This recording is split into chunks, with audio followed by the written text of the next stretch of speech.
ভারতের মধ্যপ্রদেশের বিতর্কিত কামাল মাওলা মসজিদ বা কথিত ভোজশালা কমপ্লেক্সকে আদালত হিন্দু মন্দির হিসেবে ঘোষণা দেওয়ার পর নতুন করে উত্তেজনা তৈরি হয়েছে। রায়ের পর মুসলিমদের সেখানে প্রবেশ নিষিদ্ধ করা হয় এবং উগ্র হিন্দুত্ববাদী গোষ্ঠীগুলো গেরুয়া পতাকা ও ধর্মীয় আচার অনুষ্ঠানের মাধ্যমে উল্লাস প্রকাশ করে। মুসলিম সম্প্রদায় এই রায়কে বৈষম্যমূলক এবং উদ্বেগজনক বলে আখ্যা দিয়েছে। দীর্ঘদিনের মুয়াজ্জিন মোহাম্মদ রফিক বলেন, শুক্রবার পর্যন্ত এটি আমাদের মসজিদ ছিল, আজ আর নেই। মুসলিম পক্ষের আইনজীবীরা দাবি করেছেন রায়টি ভারতের উপাসনালয় আইন 1991 এর পরিপন্থী।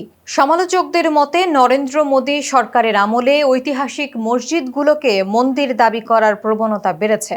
বাবরি মসজিদ, জ্ঞানবাপী মসজিদ এবং শাহী ঈদগাহ মসজিদ নিয়েও একই ধরনের বিতর্ক চলছে। মুসলিম সম্প্রদায়ের আশঙ্কা, ভবিষ্যতে আরও অনেক ঐতিহাসিক মসজিদ একই ধরনের আইনি এবং রাজনৈতিক চাপে পড়তে পারে।